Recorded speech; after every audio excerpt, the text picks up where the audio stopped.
Good day to you. Welcome back to the video. In a recent video, I talked about Bitcoin, and the video was about ways to protect your assets, especially if you're nearing retirement or in retirement. How do you protect your assets to make sure that you've got them when you need them?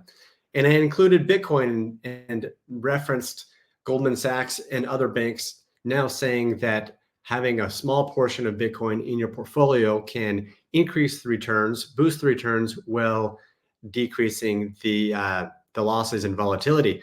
And somebody commented this morning about that and said, well, isn't Bitcoin too volatile? So I want to share some stats about that volatility and whether or not Bitcoin should be part of your portfolio. Of course, not investment advice. I'm going to share some stats, and you can make your own conclusions.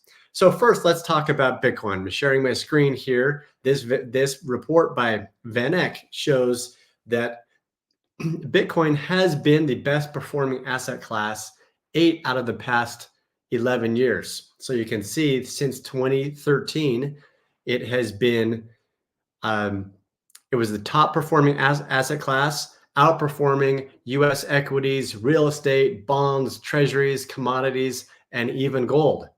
The top part that's all in orange are the years that Bitcoin has outperformed. And you see that it's done pretty well over the last 10 years.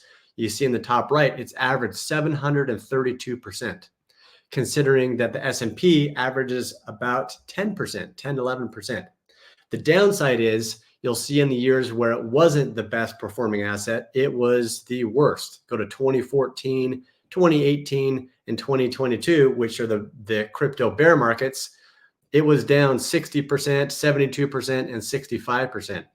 So as we talk about volatility, keep in mind that when there is volatility, there is also opportunity. That opportunity, that volatility can make possible outsized returns. You'll see that the Bitcoin returns in the worst year was not in the bear market, was 35%.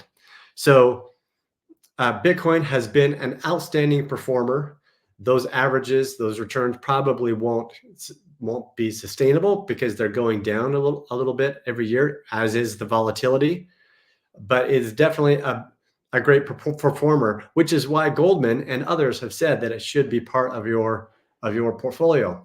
So let's take a closer look at Bitcoin's volatility. And it is true, it is volatile. And volatile is measured as a standard deviation away from the mean.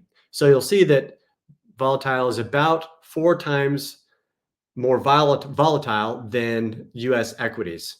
And keep in mind that traditionally, as this article points out, volatility is associated with risk in finance and risk in our minds. But it doesn't necessarily mean that Bitcoin is riskier just because it is more volatile. All it means is it goes up and down a lot. And if you've got Bitcoin in a long-term portfolio, like a retirement portfolio, that you're not planning on using it, or if you're using the 3-bucket method, like I've outlined in other videos, which means you've got your short-term money, your medium-term money, and your long-term money. Especially if you've got it in your long-term money, the volatility shouldn't matter that much because you don't need that money for a long time. So while it is more volatile than most things in the market, it's less volatile than a lot of the major stocks. Like this here shows that it is less volatile than Netflix. If we go down a little bit, we can see the Magnificent Seven, which have had an amazing year this year. You'll see that Bitcoin, as far as volatility, is right there in the middle. So so it's not way out of the range as far as volatility. If you look at the S&P 500, it is has lower volatility than 33 of the 500 companies. And if you look at the S&P 1500, it's less volatile than 900 of those. So I urge you to look at this report if this is interesting to you. I'll link it down below in the description. But I want to point out a couple of other things. It is less volatile at times than gold. And people think it's more volatile than it is. This is implied volatility versus realized volatility. So what does it mean? Should we be scared about the volatility? I just said that if it's in a long-term portfolio, then maybe not. If we look at the Sharpe ratio and the Sortino ratio, we'll see we can make a couple of conclusions. One is looking at the risk return. The return is higher for the given risk, which is what the Sharpe ratio and Sortino ratio examine. Sortino is looking at the volatility to the upside versus to the downside. And what we can conclude from these is that there is a higher return for the amount of risk with Bitcoin than with the S&P 500, and when the upside is greater than the downside. So it is volatile to the upside more than it is volatile to the downside. Um,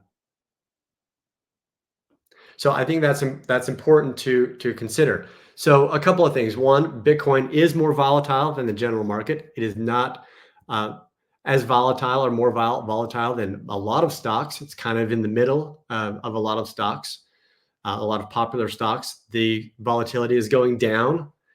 Uh, Investors are getting rewarded by the volatility, as we can see going back here. Every 3 out of the 4 years, it's the best performing asset. So investors are getting rewarded for that volatility, and also the volatility is to the upside. So would you consider Bitcoin as part of your portfolio, if even a small portion? Let me know what you think, and if you've got any questions about Bitcoin volatility, then comment below. Thank you, and we'll see you next time.